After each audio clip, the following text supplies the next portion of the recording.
सध्या आवडता ऋतू हिवाळा सुरू झालाय। हिवाळा हा आरोग्याच्या दृष्टीने अत्यंत महत्त्वाचा ऋतू मानला जातो। हिवाळ्याच्या दिवसात रोगप्रतिकारक शक्ती मजबूत ठेवणं आवश्यक असतं। हिवाळ्यात सर्दी, ताप, सांधेदुखीचा त्रास वाढतो। वातावरणातील बदलांमुळे आरोग्याच्या संबंधित तक्रारीही वाढतात।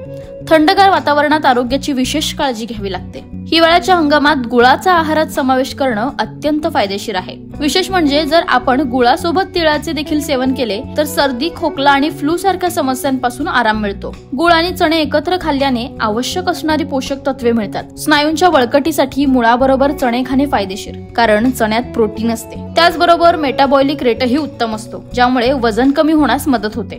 जर तुम्हाला वारंवार ताप येत असेल तर तुम्ही सुंठ आणि गुळाचं सेवन केलं पाहिजे। यामुळे ताप येण्याची समस्या दूर होते।